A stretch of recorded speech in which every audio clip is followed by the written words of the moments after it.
Hi everyone, I'm Akif, and I'm going to be talking about geometry, and more specifically, the type of geometry problems that we see in GNYR, and how to approach them in terms of CP. Okay, so first, before we actually talk about actual geometry, I think actually for most of the presentation, I'm just going to be talking about how to do geometry in C++. So unfortunately, this lecture will be quite C++ specific, at least until the problems get started and it's more ideas. But for the majority of this lecture, it'll be C++ focused. And one of the big reasons for this is that C++ is really, really helpful in one way in getting us started with having a geometry template. And that is that we can represent points as complex numbers. And that turns out to be very, very useful, as we'll see. So here you can see that I'm type defing a complex number of long doubles. So LDs are long doubles, I'm sure you guys seen. And I'm saying that a complex number of long doubles, I'm defining as a point, PT. Okay. So when I do this, what I mean is that I'm going to be representing an XY pair on the plane as the real and imaginary parts of a complex number. So you can see here that we can also define macros that let us easily recover those individual coordinates by just typing .x and .y as opposed to having to type out real and imag. So you can see here is a picture of that idea. So this point is represented by this complex number. Okay. So the syntax for this is pretty simple. You can define a point PT just by giving the two coordinates in an initializer brace. And you can, as I said, use .x and .y to access the original coordinates. And so why do we do this? And the reason is that complex numbers have a bunch of built-in stuff in C++ that are very useful for geometry. So first off, just by adding and subtracting complex numbers, you get to do sort of vector addition and subtraction. So if you think of your points as vectors, you can add them and subtract them as you would. Because that's how complex numbers work. Similarly, because complex numbers are actually vectors, you can do scalar multiplication and division. So if you look here, given your, I forgot to mention, in these examples, P and Q are like points and A and theta are floats. So here you can take this float A and multiply it by P, and you shrink or scale up your point, your vector. And similarly, you can divide by a number too. What else? C++ also has the abs function built in, which lets you find the absolute value of your vector. So think of distance from the origin in terms of a point. And you can also find the squared length, which is a norm. So it's the same thing as abs, but squared. The second one is kind of nice because if you, instead of using long doubles, you used long longs, integer complex numbers, this still works without loss of precision, unlike this one. You can find the angle that P forms with the x-axis. So this angle that you'll see. So you can find that angle just by using arg. This you can think of complex number argument, so e to the I theta, that type of thing. That's what this is for. But in geometry, this is helpful because you can find this angle for your point. And you can also construct a point at a given angle from the x coordinate. So this polar of a and theta gives you a vector of length a pointing in the direction theta, forming the angle theta with the x-axis. Okay. Any questions so far? No. Yeah, just interrupt me at any time if you guys are confused or have questions. Okay. More fancy stuff you can do with complex numbers is you can compute cross and dot products very easily. So if you look at the sort of expanded representation of the complex numbers, so take a and b to be your 2 points and look at them as complex numbers. You'll have some x1 and y1, right, for a. And so it'll be x1 plus y1i, and b will be x2 plus y2i. Then you can take the complex conjugate of a. So complex conjugate is reflecting over the x-axis in terms of complex numbers. So that means flipping the sign of the imaginary part. So it becomes, so if you take conjugate of a times b, what that will look like is that will look like x minus yi, because I flipped the sign of the imaginary, times x2 plus y2i. And if you FOIL this out, you get the following. You get x1, x2 plus y1, y2. And then plus the imaginary component becomes x1, y2 minus x2, y1. And it turns out that this first part is just a dot product, right? The real part is just a dot product of your two-dimensional vector, and the second part is your 2D cross product in the plane. So we've just magically being able to come up with a dot and cross product with a simple multiplication. So we can define our macros cross and dot to take conjugate of A times B, and then take either dot y for cross or dot x for dot. Okay. And you can do other fancier stuff with rotations or reflections where you multiply complex numbers and divide them, but there isn't that much use for knowing how to do that. It's fun to learn, but there isn't that much use for that because Joe's template already has a lot of stuff built into his function. So we'll get into that. But there is other fancier stuff you can do with complex numbers. We're just not going to get into that. Okay. So, okay, now we have points. And what about lines? We want to represent lines. So it turns out that there's a bunch of different ways to represent lines. Slope intercept isn't that nice because you have the sort of degenerate case of pointing to infinity. And then what do you do there? There isn't a nice slope intercept form for that. So we avoid that. But there's still other forms. You can use standard form. There's like a projective thing you can do, which is pretty cool. But the form we use, and it turns out to be nice working with our points that we defined earlier, and also good to be very general in terms of representing segments and rays on top of lines, is that we just take a point on the line P and a direction vector D, which is also represented as a point. Because as I was talking earlier, vectors are also just points, right? When we take a point on the line and a vector on the line, and we just call that a line. And we also take a Boolean S representing whether or not it's a segment. So this is just pretty much how it's defined. Okay.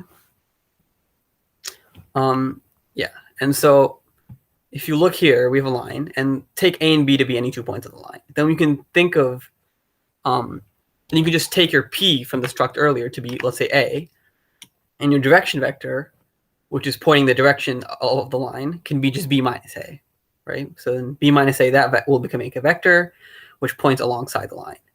So then we can represent our line in sort of the parametric form you guys have seen from calculus, where you can write all of your points on the line as P plus D times some parameter T, and as T sweeps from negative infinity to infinity, this L sweeps out the entire line. P plus dt sweeps out the entire line. Does that make sense?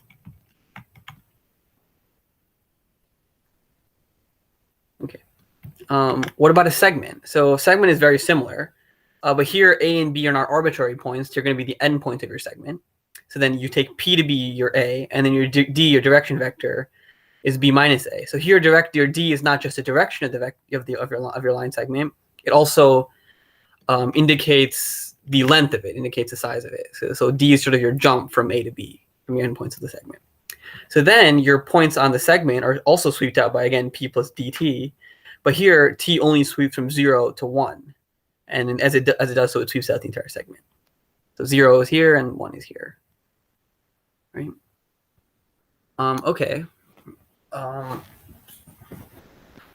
What about array? So as I mentioned, we can also represent rays. So interestingly, rays are not anything different. You can just think of them as a really long line segment. So you can take A to be your endpoint of the ray, the one endpoint that you have. And then B, you can just take to be a point really, really far away in the direction of your direction vector. So take like infinitely far away, but obviously not really infinite. Just take it to be some big number, like 10 to the 15th or something. This may cause like precision issues with the angle at top, but with long doubles, this is not really that big of an issue as for most CP problems in the range that they're concerned with. Yeah, so pretty much that. And so all the rest of the stuff is exactly the same as it is for a segment, when your T just sweeps from 0 to 1 all the way out to sort of infinity. Okay. Cool. Any questions so far on lines? All this stuff, the structs and stuff for this are all in the template. And the struct is not, it has like constructors and stuff to make all this a lot easier. Okay. Going. So, okay, what are some stuff we can do with lines now that we have them? First, probably most really important thing is line intersection, right? So we have two lines here, right? P1 and D1 and P2 and D2, so L1, L2, and we want to get their intersection. right? So what does it mean for these two lines to intersect? Well, that means that there's some parameter for line 1 that gives some point on line 1, and another parameter for line 2, right, that gives a parameter for a point on L2, and that are the same point. So all points on L1 look like this, right? P1 plus D1 times some parameter, T1, and similar on L2, and we set them equal, right? And then the goal is to solve for this parameter T, for one of the parameters T, and then plug that back into the equation, which gives you that point of intersection, this point, right? So this is a vector equation, so we can separate it out into the x and y coordinates, the components. And this is a system of equations that has actually a very nice solution in terms of cross products, and it's this is the solution. So it's P1 plus D1 times the quantity D2 cross P2 minus P1 over D2 cross D1. I'm not really sure why this works from a geometric standpoint. Joe, do you have any ideas? I think this is just the solution that came out. Yeah, so I just took those two equations and solved them and then turned it into cross products. I don't know what the intuition is behind it. Okay. Yeah. It's really easy to write in code though, so that's cool. And again, these are all in the template, so I'm not going to go over the code here. So what about segment intersection instead of lines? So similar thing. The code, the formulas are exactly the same. We just the only sort of caveat here is that when we find the intersection point of these lines, we need to make sure it lies on both segments. Or lies on, yeah, all right. So we find the intersection point, assuming that they're not segments. We just pretend P and D, just make a line for both of them, and we find that intersection point. But then we need to check that it lies on both segments. So how do we check if a point that we know is on the line lies on the actual segment between the two endpoints? So we use the property of the dot product for this. So what do we do? So take this line, take the point, and take this to be the segment, right? And what we do is we compute the vector from the intersection point Q to the endpoints of their segment, right? So, and you'll notice the very neat part is that if Q is off the line, right, both of its sort of vectors to the endpoints point in the same direction, right? And this makes sense because if it's, let's say, on this side of the line, both of them will point this way. If it's on this side of the line, both of them will point this way. But if it's on the segment, then these two vectors will point in the opposite direction because one of them will have to point to one endpoint and the other one will have to point to the other endpoint, which is on the other side of the point, right? And so these two vectors are going to be Q minus P and then Q minus P plus D because this point is P and this point is P plus D, let's say, right? So that gives us two vectors. And then if you take the dot product of these two vectors, right, what you'll see is that if they point in opposite directions, the sign of this dot product will be negative. And if they point in the same direction, then the sign of this dot product will be positive. And the reason for this is you can think of the dot product in its other sort of form of magnitude A dot B is the magnitude of A times magnitude of B times the cosine of the angle between them. And if they point in the same direction, then that cosine, then the cosine will be cosine of 0 in this case, and cosine of 0 is 1. But if they point in complete opposite direction, it'll be cosine of 180, which is -1. So the dot product will be negative. Right? Okay. So all we have to do is take this dot product, and if it's greater than 0, then it's not on the line, and if it's less than 0, then it's on the line segment. And we just do that for both segments. And this works even if one of them is segments, one of them line, whatever. You just check if either of them is a segment and it doesn't lie on the line, then you don't have an intersection. Okay, cool. Okay, so those are the really important some of the really important functions that we have on lines and points, but we have a whole bunch of other functions in the template, and I'll go over it really quickly right now. So first off, we have a way to check if two vectors are parallel. This basically just checks if the cross product is 0, because cross product is magnitude A, magnitude B, sine of theta, and sine is 0 if they're parallel, right, or anti-parallel.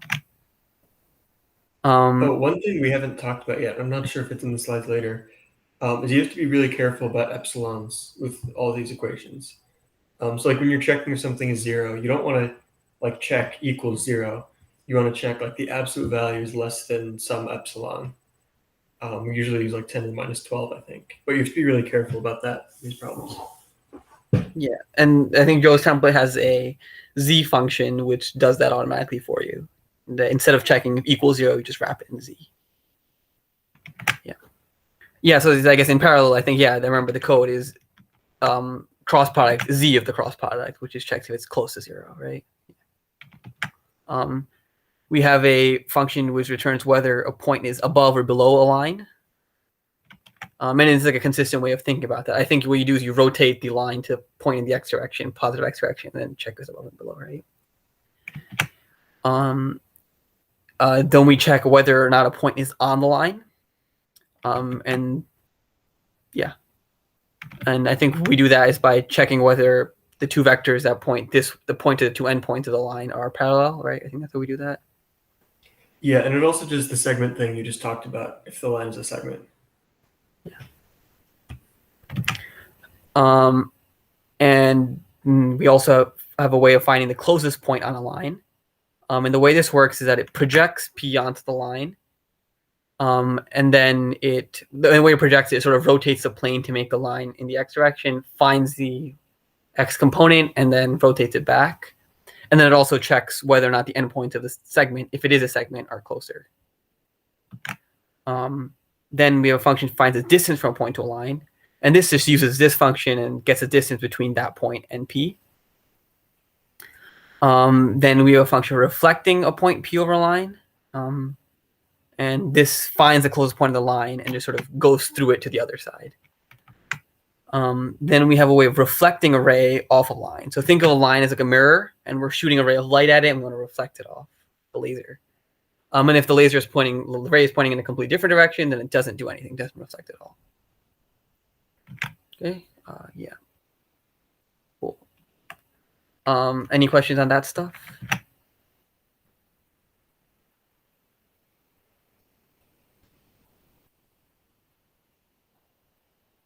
No? Okay, let's keep going. So that was lines. Next, we're going to talk about polygons and stuff that deals with polygons. So the first simple thing we want to do is how do we compute an area of a polygon? And there's a very nice theorem for this called the Shoelace Theorem. And the way you want to think about this is that you have this polygon given by its points, and drop the perpendicular lines from it to the x-axis, okay, below the polygons, okay. And then what you can do is sort of just, and these polygons are given by a point and its neighboring point, and then the x-axis. You can see this is one polygon, it's another polygon, so on, right? And then this is also one polygon, and this is also another polygon, another trapezoid. Jesus Christ. This is one trapezoid, this is another trapezoid, this is a trapezoid, this trapezoid, whatever. And what you want to think of doing is sort of adding up the area of all these trapezoids.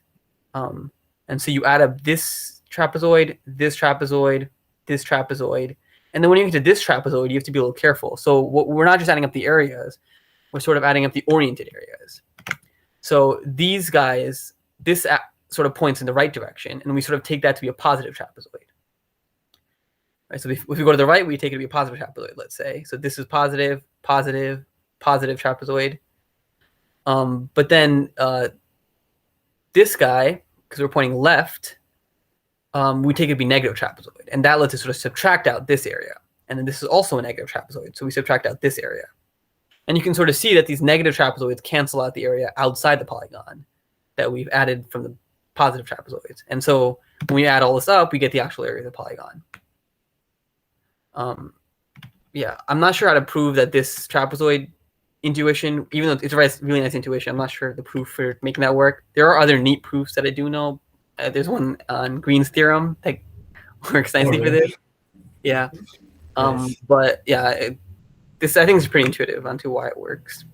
Anyways, if you look at this and so this thing and make a formula out of it, turns out that between these two neighboring points, getting the area of the trapezoid is very easy. And all it is that you take the cross product divided by 2. And that also takes care of the orientation for you.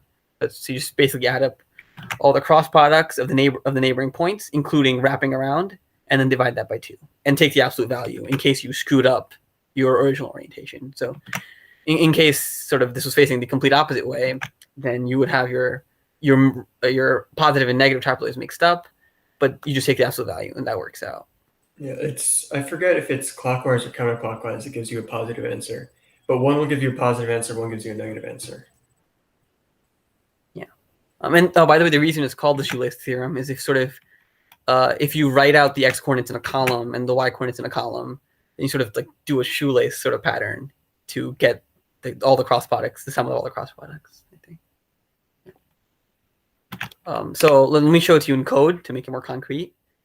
So you store your answer to be 0, and then you have a last point here, which is sort of the last point that you're going to be computing your trapezoid from.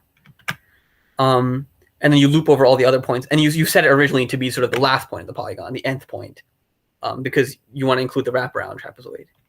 And then you loop over all the points in the polygon, and then you take the cross product and add that to the answer, which gives you your oriented trapezoid area times 2.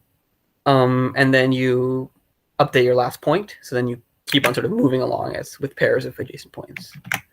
And then you divide the area by 2 and take the absolute value. Cool.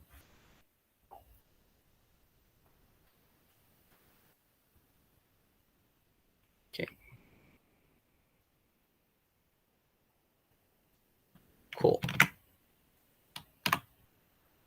Next thing is the idea of a convex hull of a polygon. Or not a polygon, just even a set of points. Okay, so first let me define that a shape S is convex if for any 2 points x and y in S, you can draw a line joining x and y that's fully contained inside S. So for example, this thing is convex because any 2 points you can see any 2 points, you can just always draw a line that will never leave the polygon, right? But for example, if you had like some sort of shape like, I don't know, if this line here was sort of indented a lot, then it might not be convex because you can have a point here and a point here that leaves. We should have had a picture of that actually, now that I'm thinking about it, but whatever. Anyways, yeah. So if you have a set of points, you can define the convex hull of that set of points as the smallest convex polygon containing all the points. And it turns out that given a group of points, you can find its convex hull in only n log n time using a pretty neat algorithm. And so just so you guys understand what's going on, this convex hull will, if you have just set of points, the convex hull will always be some subset of those points, and it'll be the polygon formed by some subset of the points. So think of like you have some plot of points, and you have some of these points on the outside that sort of make this containing polygon that still remains convex. Okay.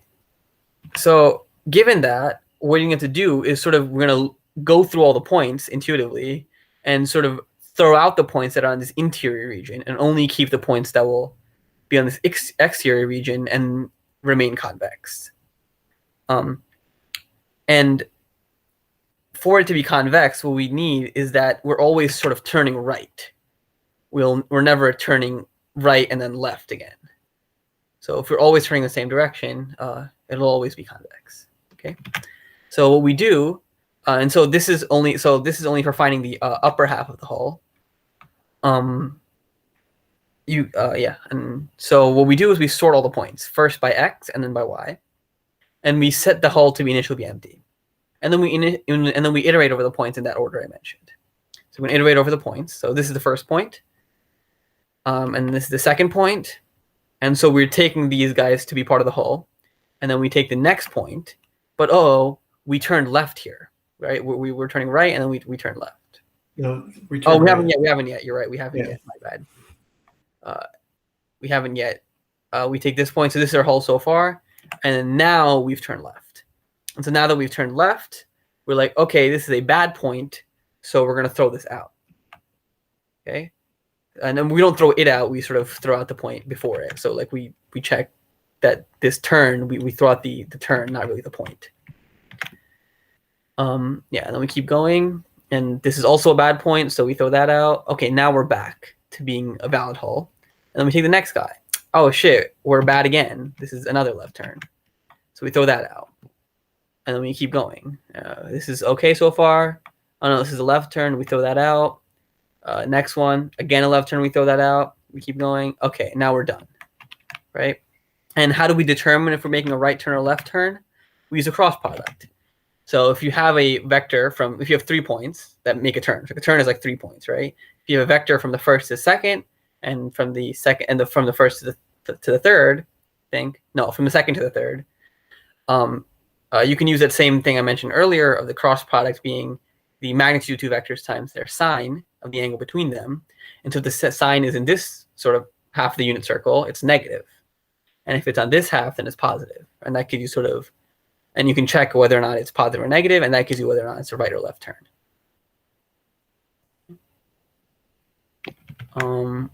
Okay. Is that good so far?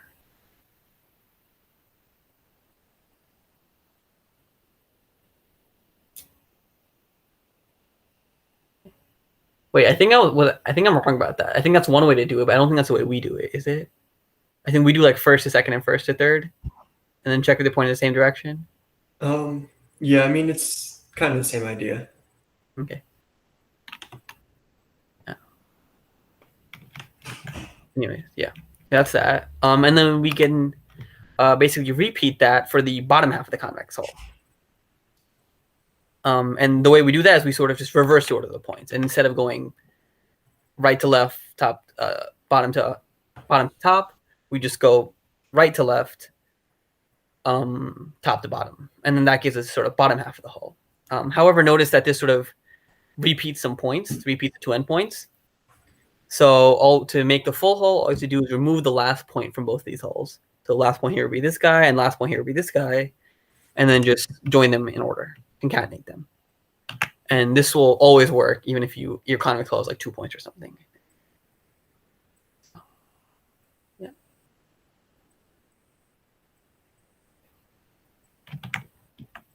And so this is the code for the convex hole, unless you guys have any questions, but I'm just going to go forward. So this is the setup. So these are just some of the macros that the code uses from our geometry template. So Z is the one I mentioned earlier. A, you guys have all seen before, I think. This is just for looping, passing an entire container directly to a function. But we also need to define a comparator for points. So complex numbers are not ordered usually. So C++ does not have a built-in comparator for them. But it is very useful to have a comparator for them for sorting it, like I mentioned earlier in the description of the algorithm, and for other reasons. So we define this comparator less than, which first sorts by X, and if they're equal, it sorts by Y. Okay. And then the convex hole code is pretty simple. You sort the points and then do the top half, and then you sort it, and then you reverse it, and then do the bottom half, and then you just return the top and the bottom half. So this convex hole code returns a pair of the top and bottom half, and you can decide whether or not you want to join them or what do you want to do with them. It's up to the using code to decide that. Okay. And then the actual do hole function does the algorithm I mentioned earlier of actually looping through the points and making the hole. So we loop over the points, and then so here H is the output hole here. So you pass out the output vector. You pass in the output vector, and so we loop over the points. And then if we have more than 1 point, then we have a potential for like a turn, right? So if you, more than 1 point, and we're about to add another point, so we'll have 3 points, enough for a turn. And then we just check. We make a vector to your current point from the guy before it and the guy 2 before it, and you check that the vectors are pointing in the same direction. And not the literal same direction, but in the same sort of hemisphere or half circle, whatever, semicircle. Semi-plane, whatever. Anyways, yeah. So if that fails, then you pop back that point, the second to last point, not the point you're about to add, and then you add your point. Okay. And then this is a while loop, so you keep on popping it back while the turn sort of fails. And then once this is a valid turn with your new point, you add the new point in. Okay. Any questions?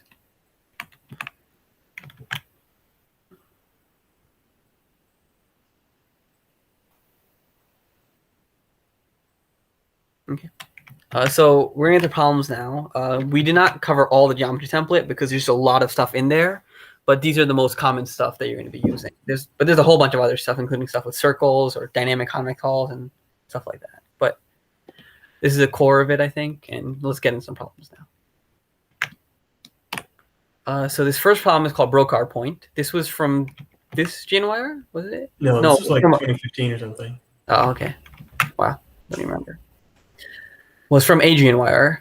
And so they tell you that a Brocard point of a triangle ABC is defined as some point P in the interior, such that all these three angles are the same. So these angles PAB, PAC, and PCB. So these angles. Okay.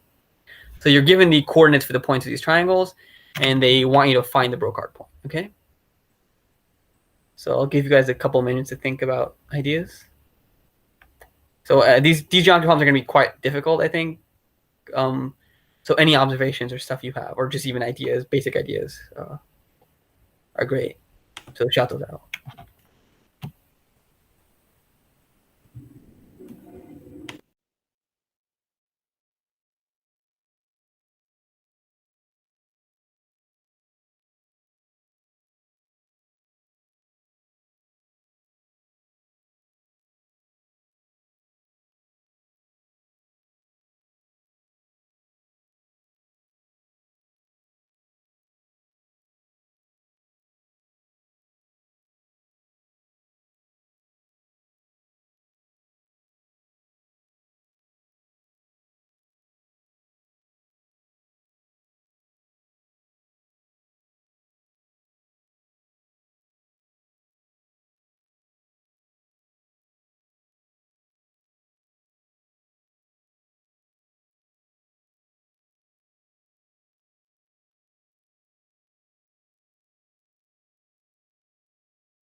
Do you think we should just give the hint? I don't know. This seems. Yeah. Oh. I'm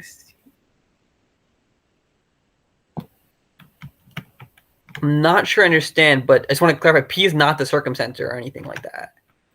It's this unrelated point, this Brocard point.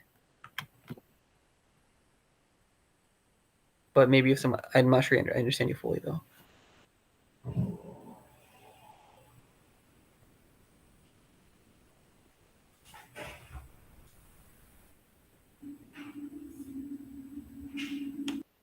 Okay.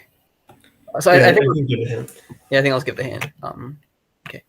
So the big idea of the solution is that we can binary search on the angle. So we just sort of guess if a guess at an angle here, right? Then we can calculate.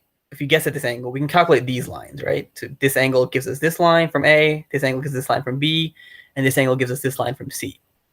And the hope is that they intersect at the same point P, but as a random guess, they won't, right? They'll look something like this or this, right? And in this case, the angle is too small, but in this case, the angle is too big, right? So yeah. So how do we know which side of which situation we're in? Whether we need to reduce the angle in our binary search here or increase the angle in our binary search in this case.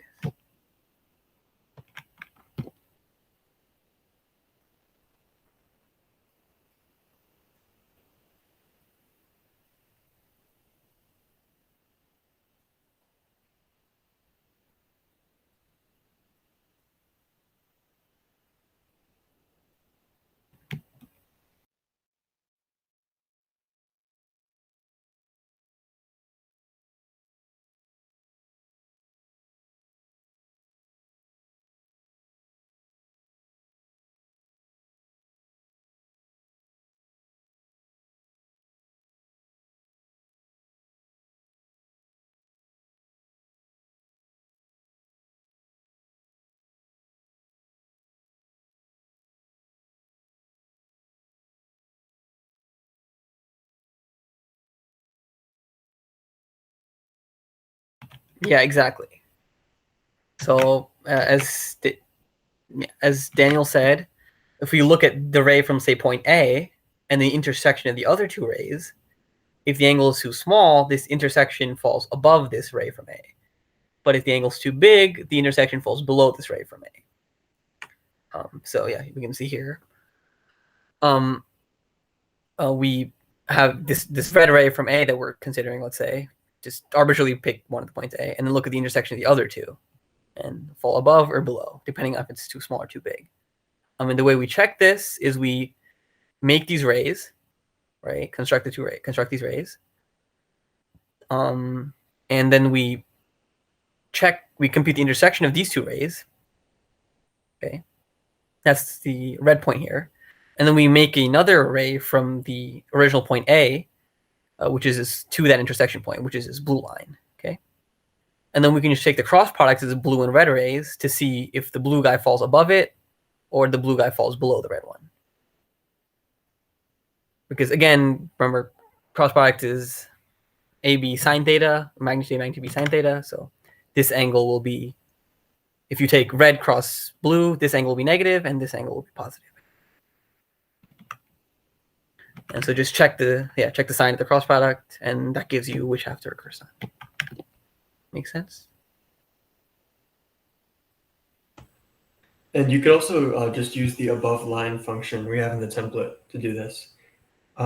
This is one example of a case where you would want something like that, where like you want some kind of function that will give you a Boolean of like which side of the line you're on. And you don't care what that really means as long as it gives you a consistent answer. I mean, I guess in this case you would, because you need to know it to get the binary search condition right. You can just try both. Code. You just check if it works. If not, you just flip exactly. the code. Yeah.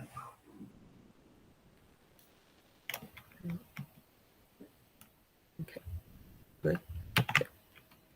Let's keep going. So, okay, so this is a kind of notorious problem from GNYR. It's the golden ceiling problem. So we have a room, which is this axis-aligned rectangular prism box in 3D space. And then so there's a plane, a non-vertical plane, not necessarily vertical plane, I guess. I think it's guaranteed non-vertical. Oh, okay, cool. That cuts through the box. Okay, so we take this. This is the plane, this shaded thingy. And that sort of cuts through the box. And it removes everything above it. So the premise of the problem is that we have a room given by this box and this plane, and so all this thing above, everything above the plane is not part of the room. So this room is just this part, or in this example, this part, or in this example, this part. And we want to compute the area of the ceiling of this room. So the ceiling is included both maybe the top, the sort of this underside of the plane, or the underside of the top of the actual original box. So like this area plus this area, or like this plus this, or like this, or in this case, just this. And you're given the box as just length, width, and height, and then and you assume that it's starts at the origin, that has one corner at the origin, and you're also given the plane in terms of ax plus by plus cz equals d. So you're given a, b, c, and d. Okay. So yeah, again, any observations or ideas? So one thing is, this is a 3D problem, right? And everything we've talked about so far has been 2D. So kind of the first step you want to think of is how can you turn this into a 2D problem?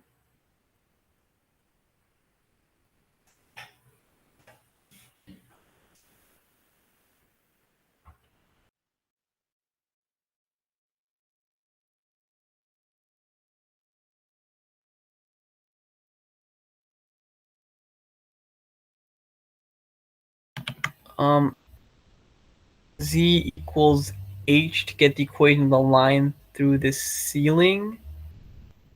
Yeah, and that's part of the solution. Yeah. I guess I can just show the. Just show the next slide. That'll be good. Right, that's definitely part of the solution. Yeah, so I think you probably actually skipped ahead of this part of the thing. Just figured. But the idea is sort of look at it from the top, look at its projection, and then make it a 2D problem. So what you'll see is that if you look at it from the top, there'll be some polygon.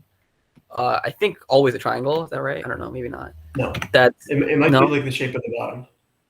What? Might be a trapezoid like the bottom or whatever, or a rectangle or something. Oh, you're right. Yeah, my bad. Yeah. No, so you'll have some polygon that will have maybe degenerately empty, but something that will be just the original ceiling of the box, right? And then you'll have some region of this some polygon, if you look from above, it'll be have the plane above, the underside of the plane above it as a ceiling. And then you'll have some part of the original rectangle that's sort of cut out and you can basically see the bottom and basically has no ceiling. And so we call these areas A1, A2, and A3. So given these, how can we get the area of the ceiling? So these are the areas in a projection, just in the 2D case. How does this give us the 3D sort of area? Not the 3D area, but like the area in the 3D case.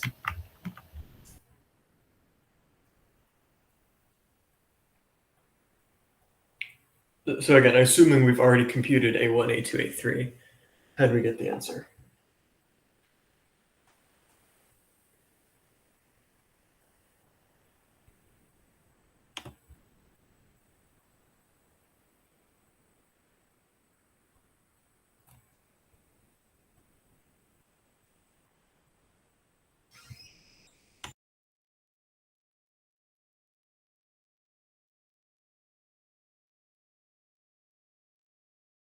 Well, no, because as I mentioned in the previous slide, so A1 is sort of this part of it, right? So A1 will be the part that has the original box of ceiling, but the part of the room that is sort of shadowed above by the slanted plane is also part of the ceiling, right? So it's not just A1. If that makes sense. Yeah, you want sort of the sum of the areas of the two parts of your ceiling, like the slanted and the flat. Well, so the issue there is that as I mentioned earlier, A2 is the area in the projected sense. So this is the area as seen from above. This is, I guess, a way to think about it is the area of the floor that is covered by A2, like covered by the slanted thing. You want the area of the ceiling as like an actual area that a person can like paint or something. I think that's what the original thing was, right? How much paint do you need to paint the ceiling? Something like that. Or gold leaf or something, I don't know.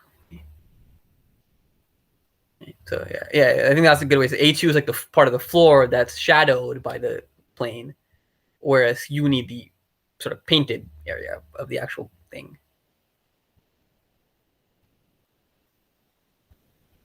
And don't worry too much about like computing the exact value here. Just like what's the general way that we could find the painted area? Like you don't need a full formula really.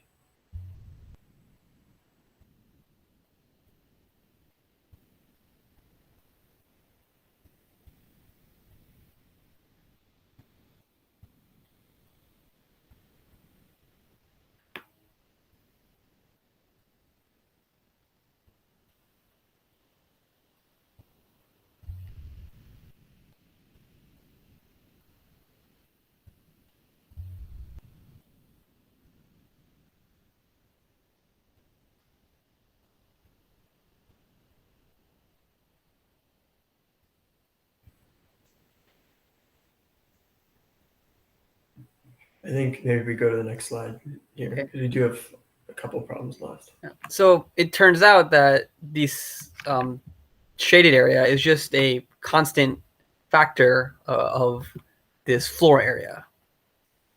And you can calculate this constant factor C by this formula. You learn how to do this in your calculus class. I think it's like a Jacobian thing or something, right? I don't think you're taught it as a Jacobian for the first time you see it, but like that's what it is, I think. Yeah, I think it shows up somewhere in Calc 3. Yeah. But yeah, so the point is for like every area, point a little infinitesimal area here. And it doesn't really matter not even infinitesimal, any like thing of area here, the plane sort of has C times that area that drops that same shadow. And because it's a plane and not a curvy surface, that sort of proportionality factor stays the same throughout. So it's just a constant times A2 for the whole thing. So then all we need to do is find A1 and A2, and then your answer is A1 plus C times A2.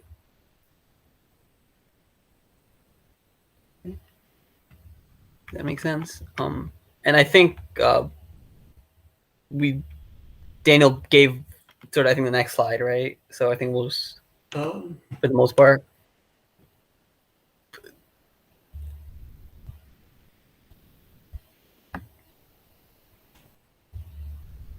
I guess. I mean, I don't know. I mean, next slide. Well, half of the next slide, I guess. So if anyone has a more concrete idea on how to find A1 and A2.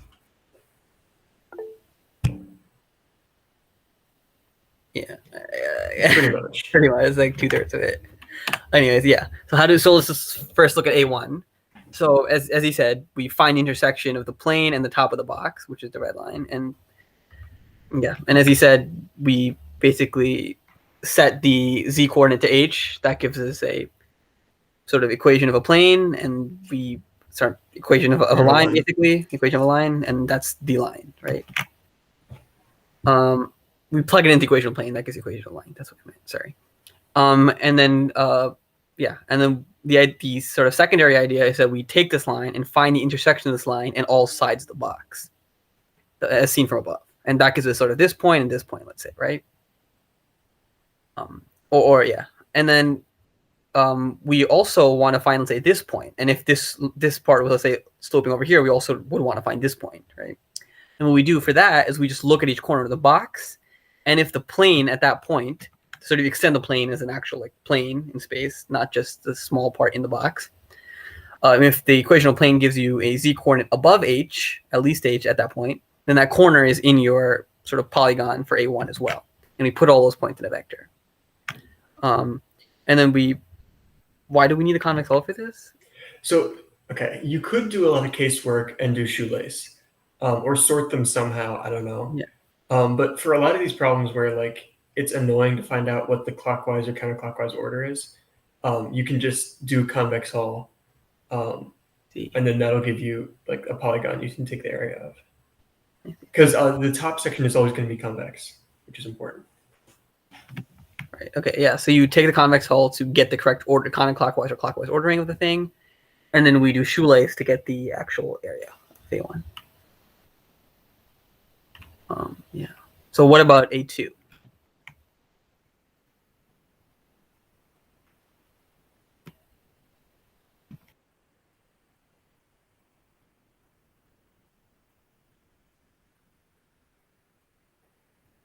You can do A2 in a very similar way to A1,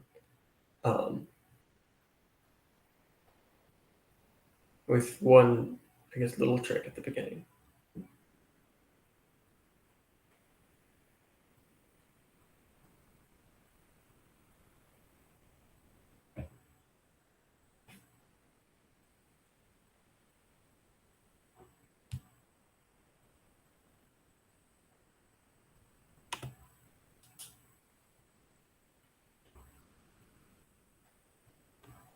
That's exactly it.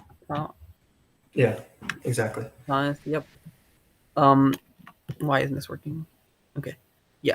So the easiest way to find A2 is just find A3 in the exact same way as A1, where the only sort of thing is that you set H equal to 0, find the intersection, then for corners, look where the plane goes below 0. And that's the area for A3, and then A2 is just your length times width minus A1 minus A3 to get A2.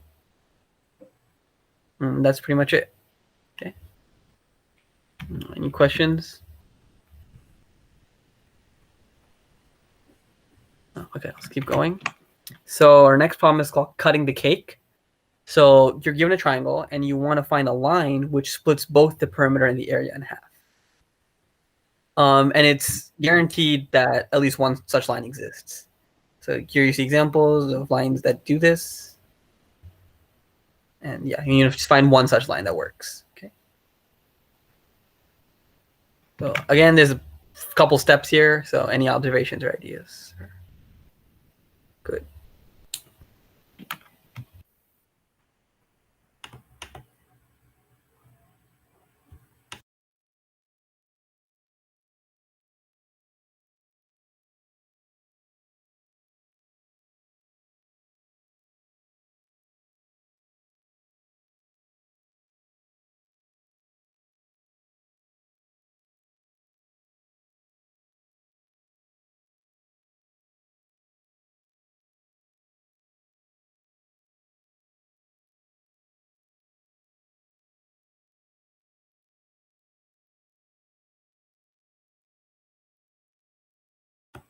This is one where I think we need to give the hints. We have like a full slide of like 5 hints next. And this took us a very long time to solve the first time. So I think we should give a few hints. Yeah. So if we assume that we've somehow found a point on the edge of the triangle, let's say, that contains a line, right? So take this to be the line. So let's say we found this point, okay, magically. What else can we do? So first off, we can find the line through P that splits the perimeter in half. This just requires some casework, because what will happen is that so it's not even nested. Daniel, yes, but it's not even nested is the very nice part, because for the perimeter part, you don't even need a binary search, because once you've sort of guessed a point for the perimeter, it only takes a little bit of casework to find the line that splits the perimeter in half. Because what we can do is we know that this line will sort of intersect one of the other two sides, and we know that it intersects this side, let's say, right? So it splits this side into two halves. So this goes to one half, and this goes to the other half. So we can just do some sort of thing of, oh, this half plus this side, is that bigger or less than, let's say, this plus this side, or the other way around. So that gives us which side to cut up, and then we sort of say, okay, this side plus, let's say, this half plus, let's say, this side is some amount, and then we have this side. So where are we going to cut this up to make the two equal? So it's just like a little bit of subtraction and a couple of statements. So that gives us that line, given the point that splits the perimeter in half, right? So given that, call Q the point on the other side of the triangle that splits the perimeter in half. Okay. So yeah, how do we find the information to find the actual line? And as you said, binary search gives us that. So binary search on where P should be, sort of how far along the perimeter of the triangle P should be. So how do we actually do this?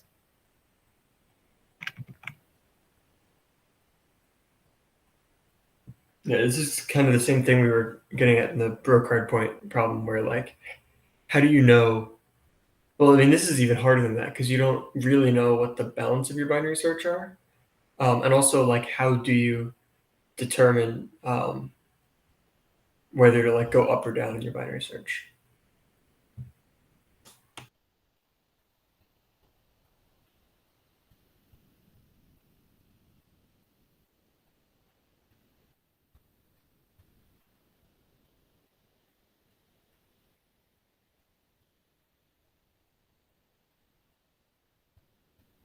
One sort of thing that maybe wasn't explicit about, and I think I should just give part of the hint right now, is that the way we're doing this binary search, the way it's parametrized, is that we basically just we pick an arbitrary point on the thing. We're parametrizing our point P that we're searching for as sort of just distance away from it along the perimeter.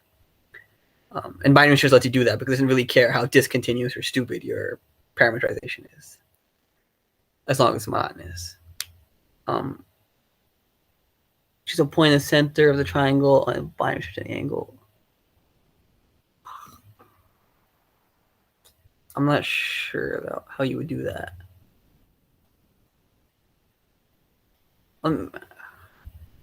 Because then how are you doing the perimeter side, right? Basically, I guess, or even the area thing. Because the point here is that given a point, we don't know anything about center points, but based on this slide, we do know that given a point on the perimeter, we can find, again, on the outside, we can find a line that splits the perimeter. That gives us one of the conditions, right? That splits the perimeter in half at least. That gives. So we're binary searching the other condition here. With your thing, I'm not sure how it gives either directly. Because what you want is some kind of like invariant binary search, right? Where like, I guess I'll just get this part away. So what you want is like the area, like the P and Q are going to split the triangle into two areas, like A1 and A2. And you kind of want to find 2 points such that if you find A1 and A2 for the first point, it's positive. Like where P is the first point, it's positive. But then if you have a different choice for P, you want it to be negative. This is not a great explanation. But like the idea is when you're doing a binary search, you want maybe instead of positive negative, say like it splits into two halves. Say, am I giving it? Yeah. No. I don't know where you're going. I'm just saying it splits in two halves. You want something that says like, is this guy bigger or this guy less, right? Basically. Yeah. Like you want to do an invariant binary search thing, but in order to do that, you have to have, say, 1 point where the left half is bigger and 1 point where the right half is bigger. left and right being relative to like the PQ vector or whatever. Yeah.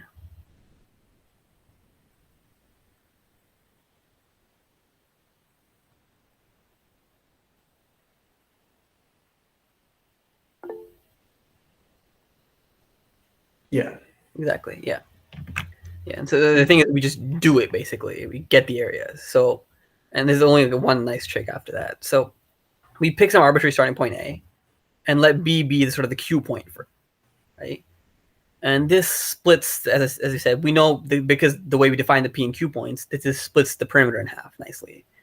But it also will split the triangle into two separate areas. But this won't, based on a random choice of A, this will not necessarily be a very good. This will not be like half the area on each side. It'll be more on one side or less on one side, right?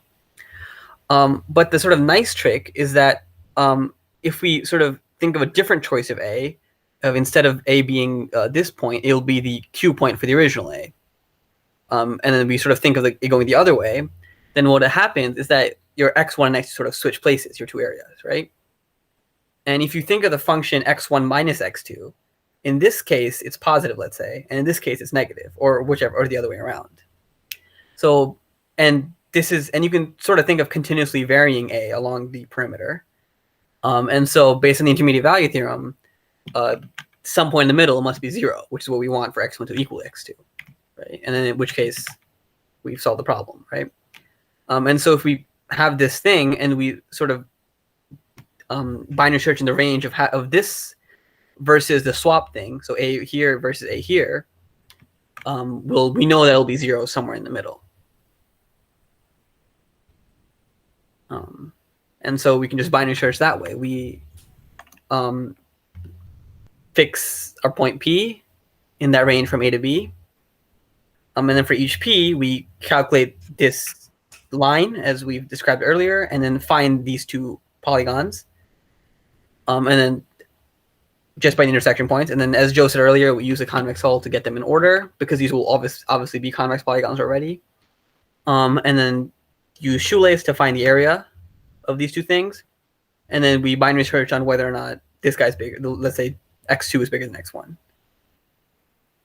One thing you can also do once you have P and Q fixed to find the areas is notice that one of the areas is always going to be a triangle. So you don't have to do anything too fancy. You can just use Heron's formula or take a cross product and then subtract that from the total area to get the second half. Damn, that's pretty cool. I think it might have been you that explained that to me. Really? Yeah. Don't it's either you or Adam. Probably Adam. I don't remember the Yeah, I don't know. Yeah, and eventually your binary search, if you sort of will find one where it's 0 and they'll be equal. Okay. That makes sense?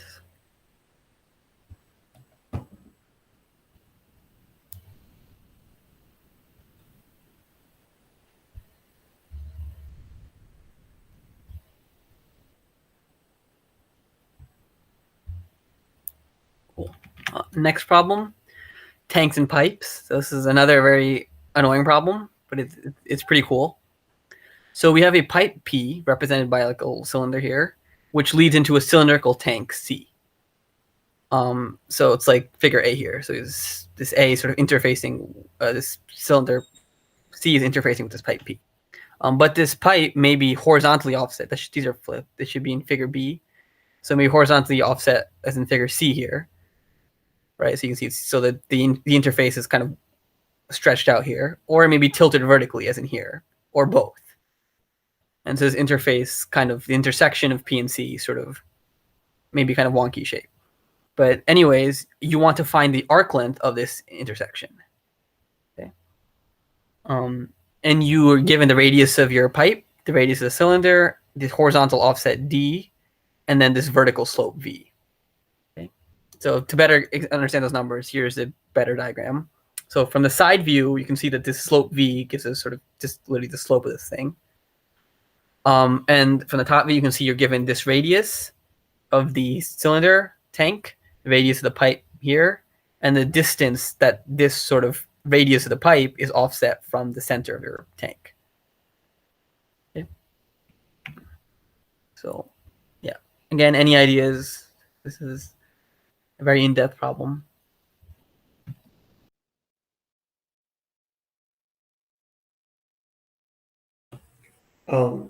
This is one. I mean, we're out of time, but even if we weren't, I think this is one you just go over. Let's go over it. Yeah. It's crazy. Okay, yeah. So the basic idea is that arc length, instead of solving this analytically, and this is a common theme in these weird geometry problems, that often your analytical solutions will be insane and maybe even impossible. And so instead you want to just do a numerical one. And so the numerical solution here is that arc length, you can sort of approximate your curve by a polygon, just a smattering of points along the thing, and make a polygon out of it, and then get the perimeter of that. And yeah, and for most nice curves, this turns out to be good approximation. And so the question remains, how do we parameterize the points on this curve, though? Right? And the idea is we want some explicit formula for a point for all, basically that sweeps all the points on the cross section of this pipe, right? And then if we project this sort of the points on the cross section of the pipe onto the cylinder, and then which lets us sweep out sort of the arc line, the perimeter of your ellipse looking thing. We just sample that, and that gives us our polygon. You're muted.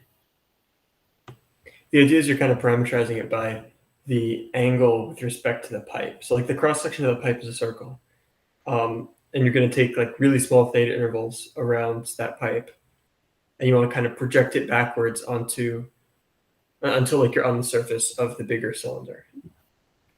Yeah, so like, yeah, it's a good more explicit here. So here, right, this is a circle, a cross section, right? So if we find a point on the cross section here, let's say, right, on the cross section of the pipe, we can project it onto the cylinder. So we like sort of sample along this radius. You can use the circle that's there already. Oh, it's a circle from there, lovely.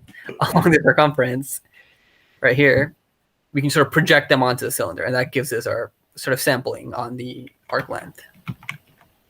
Okay, so how do we parameterize it on this circle though? Okay, so let S be some point on the radial axis of P. So radial axis, we mean this. So some point S on this, right? Okay, then we want we can use sort of the equation for a circle. Why did that? What? There was like another, yeah.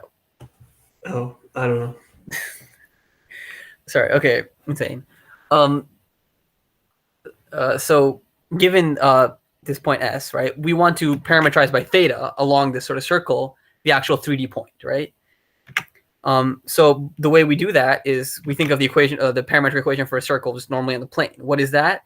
We have the vector for the x component and the vector for the y coordinate, and given our angle phi, it's going to be your I hat times cosine phi psi, and then your j hat times sine psi, right? And that gives you your points on the circle. So we do the same thing here, except we are not using I hat and j hat, where you have these v1 and v2, which are the equivalent ones for whichever wonky way this pipe is pointing, right? But it's the same idea. And there was more equation. Okay, whatever. Okay.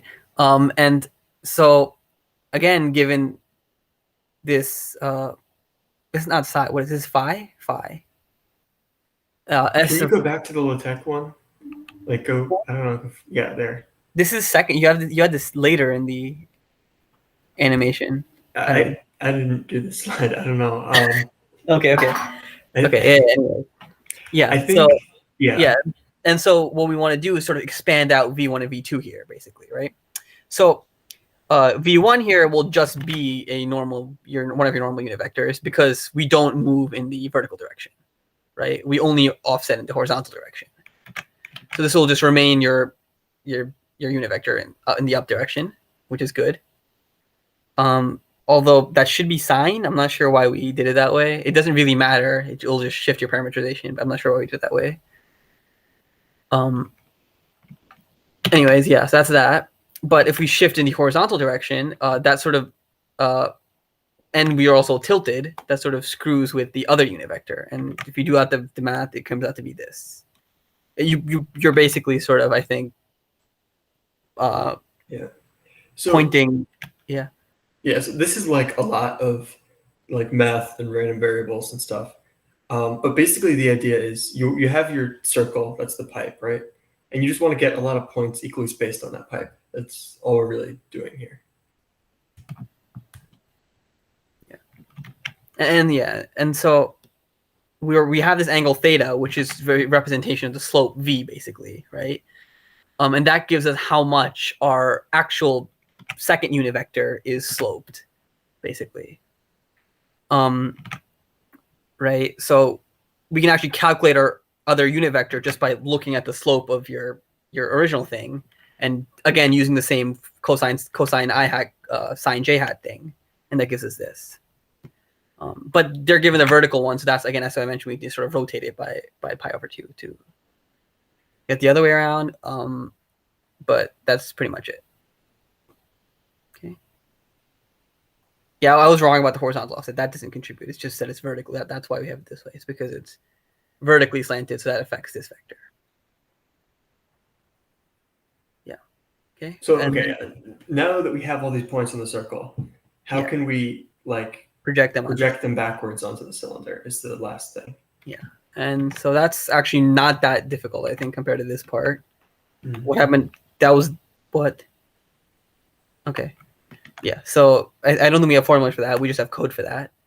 But this is the code, right? Basically, what you do is you binary search on how far back you have to project it. Yeah. Right. So yeah, that's it. So here is S phi so this is given some point at an angle phi, right? And all the parameters given in the problem. This function finds that point on the cylinder, right? That we want to sample. Yeah. So we have our formula here for S phi, right? And that's this basically, right? In terms, yeah. And then the idea is we want to sort of, and notice that this is sort of irrelevant of the sort of this unit vector, right? So we represent it sort of on the plane in front of the cylinder, in a sort of 2D, using this 2D point. And then the idea is we want to see when this intersects the cylinder. So we take S, and then we, sorry, yeah, I was completely wrong about that. No, sorry, this is a 3D point. We use 3D for this? I don't remember that. Okay. Yeah, we have a 3D point, and then we find a direction vector towards the side of the cylinder, right? So we know that if we center the cylinder at the origin, the tank, this will, not the origin, we center it sort of de-offset from the origin, right? Right? That's what we did it? No, we centered at the origin, but then it... I think we don't need to get into all the details. Okay. I think just seeing the idea that to project them backwards, all you have to do is binary search, and then see if you're like inside or outside the pipe at whatever distance. Yes. Yeah. Fine. So yeah, we take this, we extend it out by the direction vector in the distance m, given the binary search, and then we check the distance from the origin of the tank using the hypop function, and then if it's less than the radius of the tank, then we know we're inside. Otherwise, we're outside. Yeah, and then we subtract that direction thing, that distance in that direction away from our original S phi, and that gives us a point on the cylinder. And then actually using this is pretty easy. All we have to do is repeat a whole bunch of times. So we do 10,000 repetitions as an example. And we just sort of divide out the 2 pi radians on the circumference by the repetitions, and we get those little incremental points all on the circumference. And then we project that onto the thing given by this point at angle function that we just went over. And then we just get the parameter of the polygon. Yeah.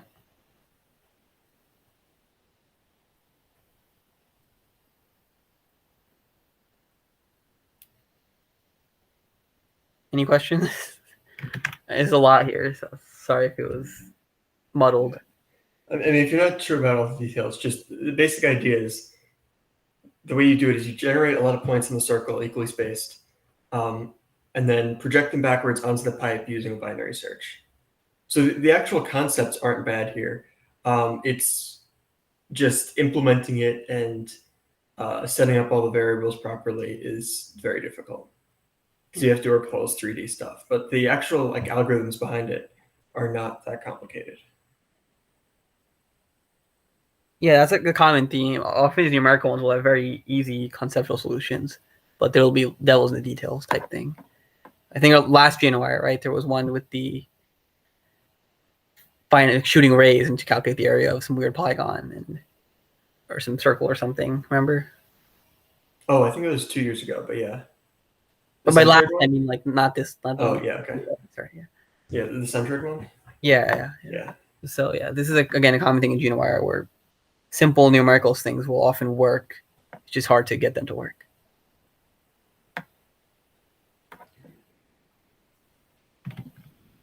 Okay, yeah, so that's it for today. This is Joe's geometry template. I have one too that's slightly different, but honestly, you should probably use his. It's a lot more coherent. Yeah, and these will be linked on Discord, these slides. Thanks for coming, guys. Yeah. And next week, we're going to be doing sweep line, which is kind of a geometry-related topic, although the problems tend to be a lot nicer than the problems that show up at ICPC. So that should be very interesting. Hope to see you guys there. Thanks. Good night.